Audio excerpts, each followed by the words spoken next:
National education consultants association మరియు Adi Shankara university ఆధ్వర్యంలో the biggest education expo in Nellore.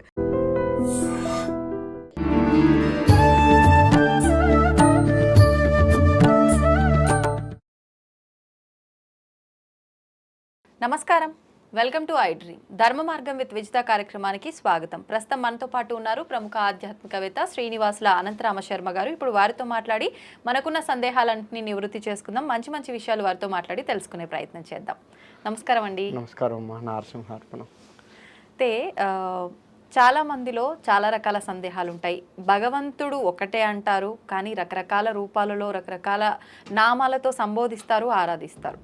కానీ ముఖ్యంగా మనం ఏ పూజ చేసినా, ఏ భగవంతుని ఆరాధించినా, వారికి సంబంధించిన వ్రతాలు చేసినా, ఏం చేసినా కూడా మొదటగా వినాయకుడినికి మొదటగా పూజ చేసిన తర్వాతే మిగతావన్నీ కూడా ప్రారంభం చేస్తారు. ఇదంతా మనం చూస్తున్నదే, వింటున్నదే. అయితే నేను ఈ మధ్య కాలంలో విన్నాను, వినాయకుడితో పాటు మనం హనుమంతుల వారిని కూడా ఆరాధించాలి మొదటగా అని చెప్పి నేను విన్నాను. ఇది నిజమేనా? అసలు హనుమంతుల వారిని ఎందుకు ఆరాధించాలి వినాయకుడితో పాటు? మనకి కలియుగంలో కలియుగే కపి వినాయక అని పద్ధతి ఉంది. ఏంటి అంటే మన కలియుగంలో ప్రథమమైనటువంటి దైవం వచ్చేసి వెంకటేశ్వర స్వామి. కలియుగం మొత్తానికి కూడాను వెంకటేశ్వర స్వామి మెయిన్. అయితే విఘ్నాలు కలగకుండా ఉండాలి. మనకి ఈ కలియుగంలో అన్ని యుగాల కంటే కూడా కలియుగంలో అనేక రకాలైనటువంటి విఘ్నాలు కలుగుతూ ఉంటాయి. అటువంటి విఘ్నాలన్నిటినీ తీసివేసేవాడు మనకు మొదటి నుంచి కూడా లెక్క వేస్తే వినాయకుడు కదా. విఘ్నాన్ని తీసేసేవాడు వినాయకుడు. కాబట్టి కలియుగంలో ఎక్కువగా విఘ్నాలు కలుగుతాయి కాబట్టి ఆయన పూజించాలి. కపి అంటే హనుమంతుల వారు.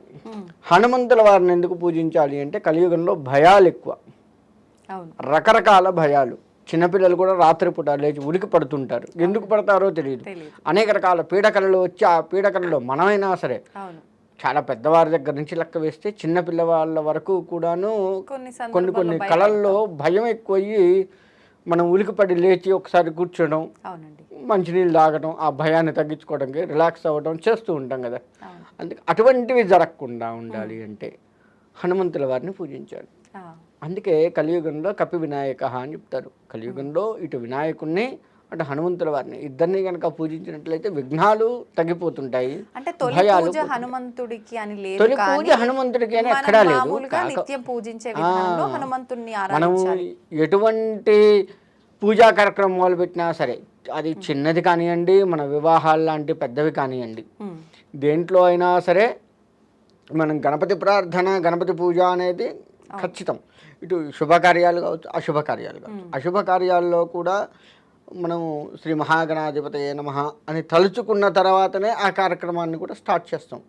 శుభకార్యాల్లో కూడా ఇక్కడేమో మనం డైరెక్ట్ పూజ చేస్తాం గణపతిని పెట్టుకొని. ఇలా చేసే ఆచారం మనకి. ఎందుకంటే ఆ శుభకార్యంలో కూడా ఆ ప్రేత అంటే ఆ చనిపోయిన వ్యక్తి ఆత్మ ఎక్కడ ఇబ్బంది కలగకుండా, ఈ చేసేవాడికి ఎక్కడ విఘ్నాలు కలగకుండా జాగ్రత్తగా చేయగలిగితే ఆత్మ తరించిపోతుంది. దానికోసంగా అక్కడ ఆత్మ తరించిపోవడం కోసంగా వీడు చేసేటువంటి వాడు కొడుకు ఎవరైతే ఉన్నారో అతను ఎక్కడ ఏ ఇబ్బంది లేకుండా చాలా జాగ్రత్తగా చేయగలిగితేనే కదా తరించిపోయేది. అలా జరగాలి అని గణపతిని తలుచుకుంటాము. ఈ పెళ్ళిళ్ళు ఇతర శుభకార్యాలు ఏవైతే ఉన్నాయో ఆ ప్రతి వాటిల్లో కూడా మళ్ళీ సేమ్ విఘ్నాలు కలగకుండా ఆ శుభకార్యం నిర్విఘ్నంగా సాగుతూ ఎప్పుడూ కూడా మన ఇంట్లో ఈ శుభకార్యాలు ఇట్లా జరుగుతూ ఉండాలి అని.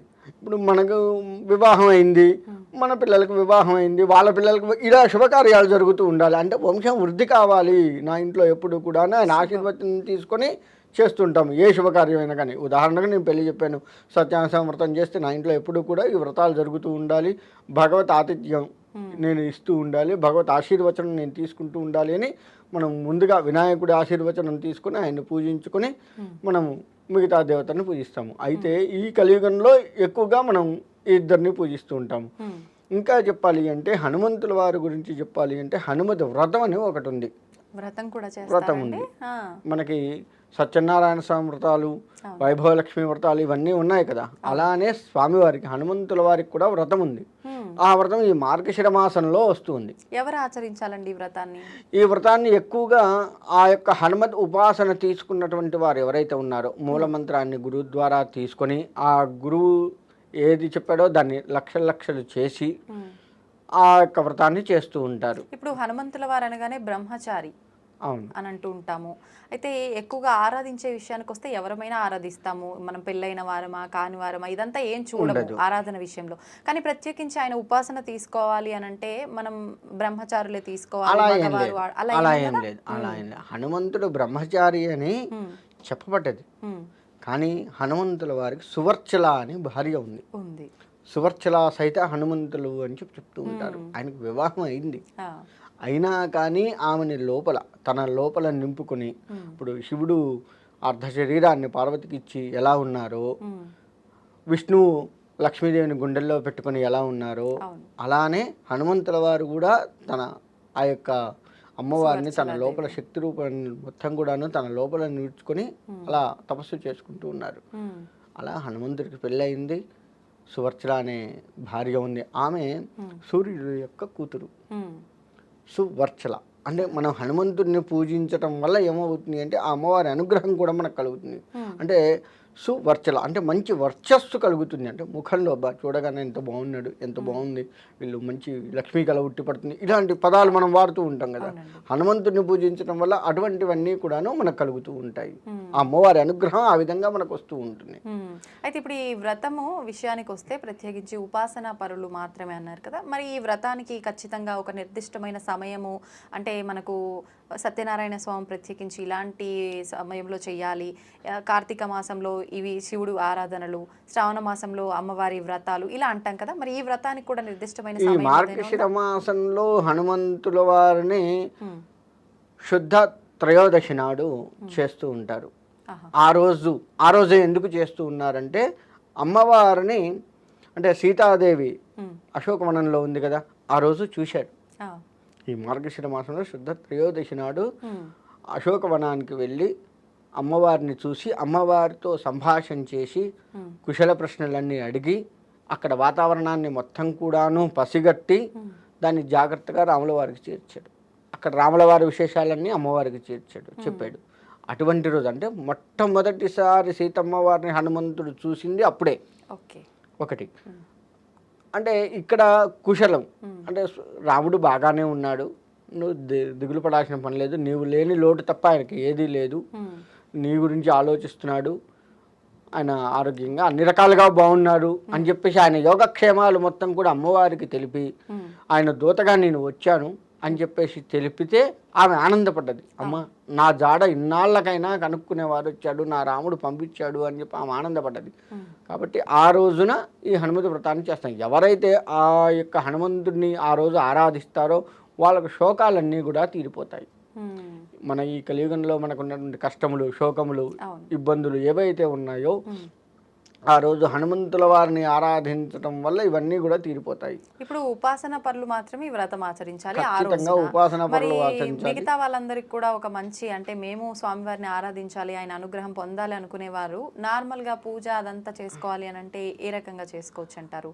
మనకి ఉపాసనా పరులు ఎవరైతే వ్రతం చేస్తున్నారో వారి సన్నిధిలో ఉండి మనం సత్యానుసం వ్రతం చేసుకుంటే 10 మందిని పిలుచుకుంటే వాళ్ళు కూర్చొని కథ విని అన్నీ చేస్తారు కదా, తీర్థప్రసాదం తీసుకోవడం ఇదంతా చేస్తారు కదా. ఆ విధంగానే ఉపాసనా పరులు ఉన్న వారు ఈ వ్రతాన్ని చేస్తూ ఉంటే వారి సన్నిధిలో ఉండి ఆ వ్రతం అయిందాకా ఉండి స్వామివారి హారతి తీసుకొని స్వామివారి అక్షింతలు శిరస్సును ధరించి తీర్థప్రసాదాలు తీసుకున్నట్లయితే ఉపాసనాపరుడికి ఎంత ఫలితం అయితే వస్తుందో సేమ్ టు ఆ ఫలితాన్ని వీరు కూడా పొందుతారు. ఓకే. లేదు ఒకవేళ అలాంటి వ్రతం ఎక్కడా జరగట్లేదు, మాకు అవకాశమే రాలేదు, మేము అక్కడ వినటానికి కానీ ఆ తీర్థ ప్రసాదాలు తీసుకోవడానికి కానీ అనుకుంటే కనుక ఆలయంలోకి వెళ్ళి మనం చేసే కార్యక్రమాలు ఏమైనా ఉన్నాయా, లేదంటే ఇంట్లో చేసుకునేవి ఏమైనా ఉన్నాయా? ఆలయంలోకి వెళ్తే ఆలయంలో స్వామివారికి సింధూర అభిషేకము, స్వామివారికి అప్పాలంటే బాగా ఇష్టం. అప్పాలు, ఆ అప్పాలు నివేదన చేయడము, సింధూరంతో అభిషేకము, ఆకు పూజ, అన్ని రకాలుగా స్వామివారికి మనం ఏదైతే హనుమంతుడికి ఇష్టమో అన్ని ప్రదక్షిణ నమస్కారాలతో సహా అన్ని హనుమంతుడికి ఆ రోజు చేసుకున్నట్టయితే విశేషమైన ఫలితాన్ని స్వామివారు అందిస్తారు. మిగతా రోజుల్లో ఇచ్చిన దానికంటే రెట్టింపు ఫలితాన్ని ఆ రోజు మనకు అందిస్తారు. కాబట్టి ఏ వర్ణం వారైనా సరే హనుమంతుడిని ఆరాధించవచ్చు. బ్రహ్మచారే పూజించాలి అనేది నియమం లేదు. ఇంకొకటి, హనుమంతుడి మీద ఒక చిన్న దుష్ప్రచారం జరుగుతుంది. ఏంటి అంటే, హనుమంతుడి పాదాలకు నమస్కారం చేయవద్దు. అవునండి. సాష్టాంగ నమస్కారం కానీ, ఆడవారైతే మోకాళ్ళ మీద ఒరిగి అసలు నమస్కారం ఎదురుగా కూడా చేస్తుంటారు. ఉండకూడదు అని చెప్పి అది లేదు అసలు. అది ఆ మాట ఉత్తమాట. హ్మ్. ఎందుకు అంటే, హనుమంతుల వారు లంకలోకి వెళ్ళినప్పుడు అనేక మంది రాక్షసుల్ని కాళ్ళతో కూడా తొక్కి చంపారు. ఆ, అందువల్ల ఆయన కాళ్ళ కింద రాక్షసులు ఉంటారు, నమస్కారం చేస్తే రాక్షసులకు నమస్కారం చేసినట్టే అవుతుందంటారు. మనం చేసేది రాక్షసుడికి కాదు కదా, అవును. స్వామివారికి చేస్తున్నాం. స్వామివారికి ఎందుకు చేస్తున్నాం? మనలో ఉన్న కామక్రోధ లోభ మోహ మదమాశ్చర్యాలను తీసివేసి ఆ రాముడి యొక్క అనుగ్రహం, లేదంటే ఆ స్వామివారి యొక్క అనుగ్రహాన్ని నాకు ఇవ్వు స్వామి అని చెప్పి చేస్తున్నప్పుడు ఆయన అదే ఇస్తాడు. ఆయన మనల్ని తొక్కిపట్టి చంపుతాడు అనటం కానీ, లేదు రాక్షసులకు మనం పూజిస్తున్నాం అని, మనలో ఉన్నటువంటి రాక్షసత్వాన్ని ఆయన తొక్కి చంపుతాడు. హ్మ్. తద్వారా మనలో ఆధ్యాత్మికత పెరిగి ఆ యొక్క స్వామివారి యొక్క కీర్తి అనుగ్రహం అన్నీ కూడాను హ్మ్. మనకు కలిగి స్వామివారిలో ఐక్యమైపోయే అవకాశం ఉంటుంది. మామూలుగా హనుమంతుల వారి విషయానికి వస్తే ఎక్కువగా ఆయనకి ప్రదక్షిణలు చేయటం ఎక్కువగా చూస్తూ ఉంటాము. ప్రత్యేకించి ఆయనకు ప్రదక్షిణలు చేయాలి అని అంటే, ఏదైనా మనం సంకల్పం చెప్పుకున్నాము అంటే ఎన్ని ప్రదక్షిణలు చేయొచ్చు అంటారు? కనీసంగా 5 ప్రదక్షిణలు 11 హ్మ్. ఇలా చేసుకుంటే సరిపోతుంది. కనీసంగా 5కు తగ్గొద్దు, 11కు పెరిగినా పర్వాలేదు. ఆ. 5కు తగ్గకుండా మీరు 1008 1,08 చేసినా పర్లేదు, చివరికి హ్మ్. పెంచుకుంటూ వెళ్ళొచ్చు, కానీ తగ్గొద్దు. ఆహా. ఒకటి. అయితే మళ్ళీ ముఖ్యంగా హనుమంతుల వారికి తమలపాకుల మాల అని, వడమాల అని చెప్పి కూడా వేస్తుంటారు. ఇప్పుడు ఏ భగవంతుడికైనా మనం ఏదైనా పదార్థం ఉంటే నివేదన చేస్తాం ప్రసాదంగా, కానీ దాన్ని మెడలో హారంగా వేయటం అయితే చాలా తక్కువగా చూస్తుంటాం. మరి ఆ వడమాలని నైవేద్యంగా నివేదన చేయకుండా స్వామివారికి ఎందుకు మాలగా వేస్తారు? అక్కడ నివేదన చేస్తారు, హ్మ్. మాలగా కూడా వేస్తారు. ఎందుకనండి? ఎందుకని అంటే, స్వామివారికి అదొక అలంకరణగా వేస్తూ ఉంటారు, ఒక రకంగా చెప్పాలి అంటే. రెండోది, ఆ స్వామివారు ఆ వడ ఏదైతే ఉందో, ఎక్కువ శాతం ఆయనకు అప్పాలు ఎక్కువ ఇష్టం. వడలు ఎందుకు ఇస్తారంటే, వడలు అనేది ఏమవుతుందంటే రాహువుకు సంకేతం. హ్మ్. రాహు దోషం ఉన్నటువంటి వారు ఈ యొక్క హనుమంతుల వారికి వడమాల చేసి కనుక వేసినట్లయితే దాన్ని మళ్ళీ అందరికీ పంచుతారు, అక్కడ ఉన్న వాళ్ళందరికీ. అవును. మరి అది మనం ఒక గ్రహానికి సంబంధించిన దోష నివారణకు చేస్తున్నది కదా, ప్రసాదంగా పంచిపెడితే వాళ్ళకి ఏం దోషం వర్తించదు? అంటే ఇది కొంచెం వారికి వెళ్ళే అవకాశం కూడా ఉంటుంది, అది చాలా మందికి తెలియక. కాకపోతే స్వామివారి ప్రసాదంగా మనం స్వీకరిస్తున్నాం కాబట్టి మనకిలో ఉన్నటువంటి దోషం ఉన్నా కానీ అది తీసేసే అవకాశం కూడా ఉంటుంది. ఇప్పుడు ఆ వడలు కూడా సంఖ్య ఏమైనా చూసుకోవాలండి? 108 పైన సంఖ్య మెడలో అలంకరణగా వేస్తూ ఉంటారు ఆ స్వామివారికి ఎక్కువగా. తమలపాకుల విశేషం? తమలపాకు కూడా అంతే. తమలపాకు ఏంటయ్యా అంటే, ఆయన అంతా వనంలో తిరుగుతూ ఉంటాడు కదా, అది ఇది పీకి చేస్తూ ఉంటాడు. తీగ ఆ తమలపాకులో ఉన్నటువంటి మాధుర్యం ఆయనకు బాగా ఇష్టం. అందుకని ఆయనకు తమలపాకు పూజ, తమలపాకు దండ ఇవి వేస్తూ ఉంటారు. మనం కూడా చూడండి, తమలపాకు వాసన ఒరిజినల్ తమలపాకు అయితే చాలా బాగుంటుంది. ఈ హైబ్రిడ్ తమలపాకులు అవి వస్తే అవి అంత రుచి ఉండవు, వాసన ఉండదు. కానీ ఒరిజినల్గా అది ఇట్లా నలిపి వాసన చూస్తేనే అసలు మనకు వచ్చేస్తుంది. అందుకని ఆ యొక్క సుగంధమైనటువంటిది ఆయనకు బాగా ఇష్టం, పరిమళం ఇష్టం కాబట్టి. అందులో హనుమంతుల వారు కొంత మారుతి రూపంలో కూడా తిరుగుతూ ఉంటారు కదా, ఆ చేష్టలు కొంత చూపిస్తూ ఉన్నాడు. కాబట్టి హనుమంతుల వారికి తమలపాకు పూజ బాగా ప్రత్యేకించి ఆయనకొక్కరికే చెప్పబడ్డది. ఏ దేవుడికి కూడా మళ్ళీ తమలపాకు పూజ లేదు. తమలపాకులు ఎంతసేపు తాంబూలంగా ఇస్తాం భగవంతుడికి, కానీ ఆయనకు మాత్రం ఇదంతా కూడా చేస్తూ ఉంటారు. సంతోషం అండి, చాలా మంచి విషయాలు తెలియజేశారు. ధన్యవాదాలు. నారసింహ.